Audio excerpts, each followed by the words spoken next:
베트남 경제를 먹여 살렸던 삼성이 진짜로 베트남을 손절하기 시작하면서 베트남 현지가 발칵 뒤집혔습니다. 삼성전자 공장에서 근로하는 현지 직원들을 해고하거나 휴가를 보내는 식으로 노동력을 줄이고 있기 때문인데요.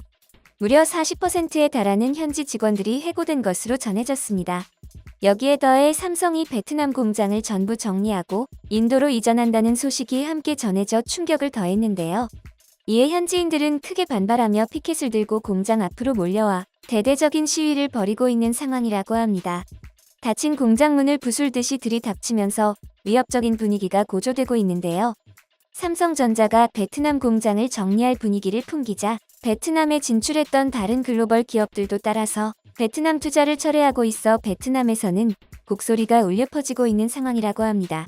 도대체 삼성전자와 노동자들 사이에서 무슨 일이 있었길래 삼성이 대대적인 인원 감축을 단행한 것이었을까요? 한번 자세히 알아보도록 하겠습니다. 그동안 삼성전자는 베트남에서 스마트폰 생산량을 확대하기 위해 177억 달러 이상을 투자해왔습니다. 현재 삼성전자는 베트남 최대 외국인 투자기업으로 박민성과 타이응은성 외호찌민, 하노이 등지에 6개의 생산시설을 갖추고 있으며 11만 명 이상의 현지 직원을 고용해 베트남은 일자리 창출 효과를 톡톡히 보았는데요.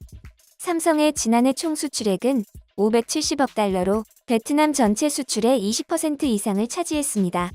베트남의 성장률은 타의 추종을 불허할 정도로 가팔랐습니다. 포스트 차이나로 불리며 2018년 7.08%의 고속 경제 성장률을 기록한 데 이어 2019년 7.02%의 성장을 이뤘죠. 삼성은 베트남 경제 순위를 격상시켜준 은인이며 말 그대로 베트남 경제의 거대한 축이었는데요. 오죽하면 베트남은 삼성 진출 전과 후로 나뉜다는 말이 있을 정도입니다. 박민성은 그 말의 증명과도 같은데요. 삼성 공장이 들어서기 전까지는 변두리 시골에 불과하던 박민성이지만 삼성 공장이 들어선 이후 베트남을 이끄는 경제 허브가 되었습니다. 베트남에서 삼성의 비중이 얼마나 큰지 감이 오시나요? 삼성이 베트남에 투자하고 공장을 짓기 시작하면서 베트남은 글로벌 기업들의 주목을 받게 되었고 이후 베트남에 한국을 비롯한 해외 기업들이 밀려들면서 베트남은 경이로운 경제 발전을 이룰 수 있었죠. 그랬던 삼성전자가 최근 베트남 스마트폰 생산 근로자의 조업 일수를 주 5일에서 주 3일로 조정했습니다. 같은 노동자 입장에서 언뜻 들으면 적게 일하네. 부럽다라고 생각하실 수 있지만 조업 일수 감축이 실직으로 이어진다면 과연 어떨까요? 그냥 하던 대로 주 5일 한다는 반응이 대부분일 겁니다. 조업 일수 감축뿐만 아니라 근로자들에게 휴가를 장려하며 최소한으로 일하도록 하고 있다고 하는데요. 삼성 글로벌 스마트폰의 60% 이상을 만드는 최대 규모의 생산 기지에서 어떻게 이런 일이 가능했을까요? 연초에 세웠던 스마트폰 출하량 목표치를 하향 조정했기 때문에 가능한 것이었습니다. 3억 4천만 대에서 2억 7천만 대로 대폭 줄어들었는데요. 그렇다면 삼성이 정말 스마트폰을 적게 생산하려고 하는 것이었을까요?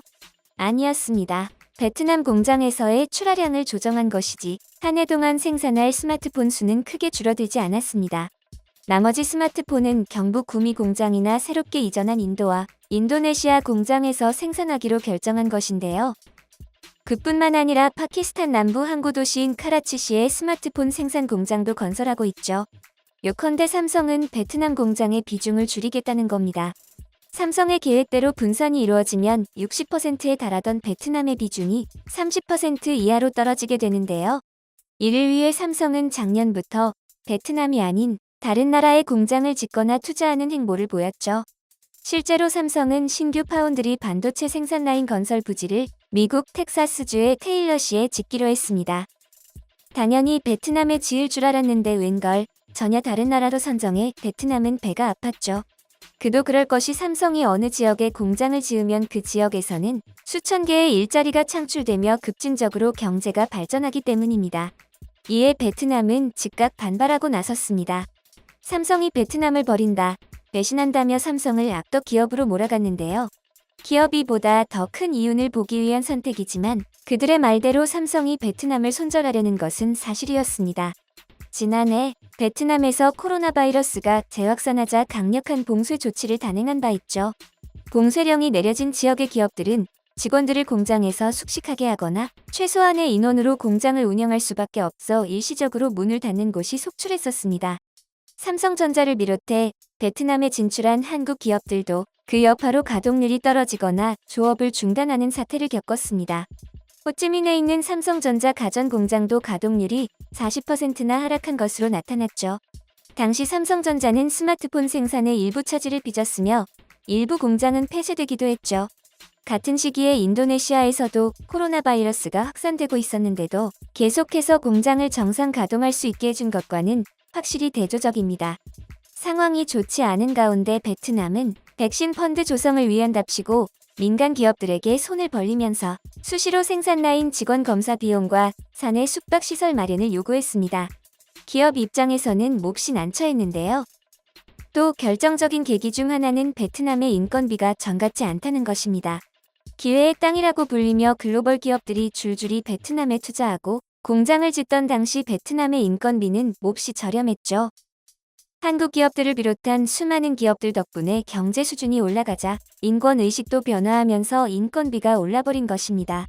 동남아의 인건비가 싼 나라가 널렸는데 비교적 비싼 베트남에 남아있을 이유는 더욱 없어졌죠. 또 베트남은 배은망덕하게도 경제성장을 도와준 베트남 내 한국 기업들의 기밀 등 정보를 빼돌리기 위해 해킹을 범한 것으로 드러나 충격을 안겼습니다. 심지어 베트남 정부와 관련된 해킹 그룹인 APT32가 현대자동차를 비롯한 해외 기업 등에 대한 해킹을 활발하게 진행했다는 것이죠. 베트남의 경제 스파이 활동은 2012년에 본격적으로 시작돼 2018년부터 대폭 강화되었다고 하는데요. 베트남은 수년간 자국 경제와 관련한 미국 기업도 타깃으로 삼은 것으로 전해졌는데 심지어 그들의 해킹 능력이 점차 향상되고 있다고 전문가는 밝혔습니다. 베트남 정부의 주도로 해외 기업을 해킹한 것은 이제 자신들만의 기업을 만들기 위해서였죠. 이만큼 발전했으면 계속 해외 기업에 의지할 게 아니라 자국 기업을 육성해야 한다는 오만함이었습니다. 생산 차질, 임금 인상, 기밀 유출, 무려 단점이 3가지나 됩니다. 더 이상 베트남에 남아있을 이유가 사라진 기업들은 베트남을 줄줄이 손절하고 있는데요. 베트남 주재 미국산 공의소가 제조업체들을 대상으로 실시한 설문 결과를 봐도 응답 기업의 5분의 1이 이미 생산시설 일부를 다른 국가로 이전한 상태였습니다. 한편 삼성은 베트남 근로자들이 적게 일하게 한 데서 그치지 않았는데요. 지금까지의 계획 수립과 이행은 베트남을 손절할 준비에 불과했습니다. 삼성은 마침내 초강수를 두었는데요. 베트남 공장들을 스마트 팩토리로 전환하겠다고 천명한 것입니다. 이에 베트남은 또 한 번 뒤집혔죠.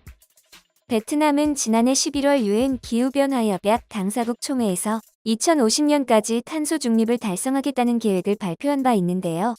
이에 대해 한국 측은 세계 친환경 투자 기조에 발맞춰 베트남도 노동 집약적 생산기지에서 업그레이드가 필요한 시점이라고 설명하며 스마트 팩토리 전환을 계획했다는 것입니다. 삼성이 그동안 투자한 AI 빅데이터와 자동 설비 시설 등 4차 산업혁명 시대의 핵심 기술들을 활용해 베트남에 남아있는 공장들의 수준을 높이면 지금보다 노동 생산성, 설비 운용 효율, 전체 생산량을 늘릴 수 있습니다. 내년까지 50여 개 스마트 팩토리 현지 업체를 육성하겠다는 계획을 밝혔는데요. 이에 현지인들이 크게 반발했습니다. 베트남 정부가 추진하는 국가혁신센터 등의 삼성전자의 노하우와 기술력을 접목하면서 그린 이코노미, 스마트 팩토리를 통해 고도화된 산업 기반을 현지에 마련하고 공동 발전하는 토대를 마련하겠다는 취지인데 뭐가 문제였을까요? 인력으로 돌아가던 공장이 스마트 팩토리로 전환되면 노동자가 하던 많은 일들을 기계가 대체하게 되면서 노동자 대부분이 잉여 인력이 될 수 있기 때문이었습니다. 잉여 인력은 기업 입장에서 데리고 있을 필요가 없고 그대로 해고되게 되는 것이죠. 삼성의 대대적인 공장 개편으로 실직 위기에 놓인 베트남 근로자는 무려 30만 명에 달한다고 하는데요.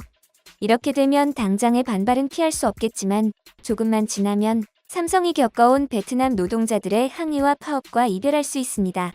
더불어 제품의 불량률도 획기적으로 낮출 수 있죠. 사실 삼성이 완벽하게 베트남을 손절한다고 보기는 어려울 수 있습니다. 삼성 공장 몇 개는 여전히 베트남에 남아있을 예정이기 때문인데요. 하지만 대부분의 인력을 기계로 대체하고 한국인 근로자들만 남긴다면 더 이상 베트남과 상관없는 기업이 될 수 있습니다.